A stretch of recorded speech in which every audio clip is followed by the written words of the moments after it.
რჩება თუ არა დავითაშვილი საფრანგეთში, რა არის ილია თოფურიას ძლიერი მხარე, რა გეგმები აქვს ალექსანდრე თოფურიას და მამუკელაშვილის სუპერმატჩი. ამ და სხვა საინტერესო სიახლეებისთვის უყურეთ ვიდეოს ბოლომდე. მანამდე დაალაიქეთ ვიდეო და გამოიწერეთ არხი, რომ წლის ბოლომდე ავიდეთ 70,000 გამომწერს. დავიწყოთ ესპანეთიდან, სადაც გიორგი მიხაუტაძის ვილიარეალმა ჩემპიონატის ლიდერ ბარსელონას უმასპინძლა და 0-2 დამარცხდა. ქართველი ძირითადში არ იყო და თამაში 65 წუთზე ჩაერთო და თან საკმაოდ აქტიურად. ქართველს მალევე გოლის გატანა შეეძლო, თუმცა მიხაუტაძეს მეკარე მაჯობა. შედეგად ვილიარეალის მოგებათა სერია შეწყდა და ქართველის გუნდი 35 ქულით მეოთხე ადგილზე დაქვეითდა. აქვე უნდა აღნიშნოთ, რომ ვილიარეალს 2 შეხვედრით ნაკლები აქვს ჩატარებული. მიხაუტაძეს კი ლა-ლიგის 11 შეხვედრაში 3 გოლი და 2 საგოლე გადაცემა აქვს. ქართველის გუნდი მომდევნო შეხვედრას 2026 წელს 3 იანვარს ელჩეს წინააღმდეგ გამართავს. სულიკო დავითაშვილმა კი საფრანგეთის თასზე მორიგი გოლი გაიტანა, თუმცა ეს მისი გუნდისთვის საკმარისი არ აღმოჩნდა. სენტ-ეტიენი ნიცასთან 1-2 დამარცხდა. უნდა აღნიშნოთ, რომ დავითაშვილმა გოლის გატანა 11 მეტრიანის ნიშნულიდან შეძლო და მთელი შეხვედრის განმავლობაში საკმაოდ აქტიური იყო, თუმცა გუნდის გადარჩენა ამჯერად ვერ შეძლო. შეგახსენებთ, რომ ქართველ შემტევს ამ სეზონში მწვანეების მაისურით 9 გოლი აქვს გატანილი. შეგახსენებთ იმასაც, რომ ბოლო პერიოდში ზურიკოს ტრანსფერთან დაკავშირებით არაერთი ინფორმაცია გავრცელდა, მაგრამ როგორც ცნობილი ხდება, ეს საკითხი უკვე გადაწყვეტილია და ქართველი გუნდს არ შეიცვლის. ამაზე ნიცასთან შეხვედრამდე სენტ-ეტიენის მთავარმა მწვრთნელმა ერიკ ჰორნელანდმა ისაუბრა. კომენტარი გააკეთა ზურიკო დავითაშვილმაც. ზურიკოს ირგვლივ ამ ზაფხულს დიდი აჟიოტაჟი იყო. შესაძლოა მან კონცენტრაცია დაკარგა, მაგრამ ჩვენ მის ამბიციებზე ვისაუბრეთ და როგორც კი ის ფოკუსირდა, ძალიან კარგად გამოიყურებოდა. მასთან მუშაობა ძალიან სასიამოვნოა. კარგი ბიჭია და ძალიან ვაფასებ. სამთრის სატრანსფერო პერიოდზე არ ნერვიულობ, რადგან ეს საკითხი მასთან უკვე მოგვარებულია. სეზონის სტარტი ოდნავ რთული იყო. ახლა კი ყველაფერი უკეთესადაა, თუმცა მიმაჩნია, რომ უკეთ თამაში შემიძლია და ყველაფერს გავაკეთებ, რომ ეს გამომივიდეს. კონკრეტულ მიზნებს არ ვისახავ. ჩემი მიზანია გუნდის წარმატებაში წვლილი შევიტანო. მიუხედავად იმისა, რამდენ გოლს ან საგოლე გადაცემას გავაკეთებ. ყველაზე მნიშვნელოვანი გუნდის მიზანია.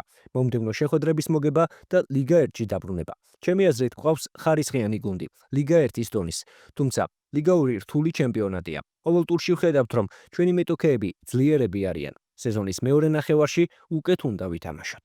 შეგახსენებთ, რომ ბოლოს ყველაზე აქტიურად ქართველის ბეშიქტაში გადასვლაზე იწერებოდა, თუმცა ამ კომენტარის მიხედვით ეს ტრანსფერი არ შედგება. თქვენ რას ფიქრობთ ამ გადაწყვეტილებაზე? დაწერეთ თქვენი აზრი კომენტარებში. ახლა კი NBA, სადაც სანდრო მამუკელაშვილმა მიმდინარე სეზონში ერთ-ერთი საუკეთესო შეხვედრა ჩაატარა. მიუხედავად იმისა, რომ ქართველის ტორონტო ბოსტონთან 96-ით 112 დამარცხდა, მამუკელაშვილისთვის მაინც კარგი შეხვედრა იყო, რადგან მან 24 ქულა ჩააგდო და მისი გუნდის რიგებში ერთ-ერთი საუკეთესო იყო. 29 წუთსა და 47 წამში ქართველის ანგარიშზე ასევე იყო 5 მოხსნა, 1 პასი და 1 დაფარება. შეხვედრის შემდეგ ქართველმა მედიასთან მოკლე კომენტარი გააკეთა. თამაშისთვის ყოველთვის მზად ვარ. არ აქვს მნიშვნელობა სკამზე ვიჯდები თუ ძირითად შემადგენლობაში. ნებისმიერ თამაშს მაქსიმალურად მობილიზებული ვხდები. აბსოლუტურად ყველა კალათბურთელი უნდა იყოს იმისთვის მზად, რომ ნებისმიერ მომენტში მაღალ დონეზე ითამაშოს. შეხვედრის მიმდინარეობას რაც შეეხება, კარგი ეპიზოდები გვქონდა, მაგრამ მეტოქემ ფარქვეშ გვაჯობა. თამაშის ვიდეოს აუცილებლად ვნახავთ და განვიხილავთ. სწორ დასკვნებს გამოვიტანთ და თამაშის გაუმჯობესებას ვეცდებით. ქართულის გუნდი 17 მოგებითა და 11 მარცხით აღმოსავლეთ კონფერენციაში მეხუთე ადგილზეა და მომდევნო შეხვედრას ბრუკლინ ნეტსთან გამართავს. გუგაბიდაძის ორლანდომ კი უტა დაძაბულ ბრძოლაში 128-127 დაამარცხა. ქართველმა 15 წუთი და 33 წამი ითამაშა და ამ დროში 5 ქულა 4 მოხსნა და 2 პასი დააგროვა. აშკარაა, რომ ქართველი მეტ დროს ემსახურებს, თუმცა ამის შესაძლებლობა არ ეძლევა. ამ ფონზე კი კიდევ უფრო საინტერესო ხდება ბოლო პერიოდში გავრცელებული ინფორმაცია, რომლის მიხედვითაც ვიცაძე შესაძლოა მამუკელაშვილთან ერთად ვიხილავთ. ახლა კი UFC, სადაც ყველა თოფურიების დაბრუნებას ველოდებით. საინტერესოა, რომ ბოლო პერიოდში მედიასთან ორივე ძმა მისაუბრა. ილია თოფურიან მის დაბრუნებაზე, მომდევნო მეტოქეზე და ისლამ მახაჩევზე ისაუბრა. ყველაზე რთული ბრძოლა ყოველთვის საკუთარ თავთან მაქვს. იმ ბრძოლების გადალახვა, იმ რთული მომენტების, რომლებსაც ყოველდღიურად ვეჯახები. ეს არის ყველაზე რთული ბრძოლა, რადგან მე თავს ყველაზე მაღლა ვგრძნობ, უნარების დონით, ცოდნის დონით, სიმამაცის და გამბედაობის დონით. თავს ყველაზე მაღლა ვგრძნობ. რაც მე მოტივაციას მაძლევს არის ბრძოლა საუკეთესოთა წინააღმდეგ. ამიტომ ვინც უკეთ მოემზადება, ვინც უკეთი ბრძოლებს, ვინც მოიგებს დროებით გამარს, სიამოვნებით ვიბრძოლებთ მის წინააღმდეგ. მიყვარს გამარჯვებულებთან ბრძოლა. მიყვარს ისეთ ადამიანებთან ბრძოლა, რომლებიც მოლოდინს და სურვილს ქმნიან. ასე რომ არ ვიცი, ვინც არ უნდა მოიგოს, ვიცი ჩემთვის კარგი იქნება. ამიტომ ვეღარ ვითმენ. სიმართლე გითხრათ, ძალიან მინდა ოქტაგონში დაბრუნება. უკვე ბევრი თვეა მის გარეთ ვარ. ამიტომ იმედი მაქვს, მალე მოხდება ჩემი დაბრუნება. ჭიდაობა ჩემი ძლიერი მხარეა. უბრალოდ ამ სტილს არ ვიყენებ, რადგან პუბლიკას დარტყმების ხილვა უფრო მეტად სიამოვნებს. თუმცა შესაძლოა ისლამთან დაპირისპირების დროს მათ ჩემი საჭიდაო უნარების ხილვა უფრო სურდეთ.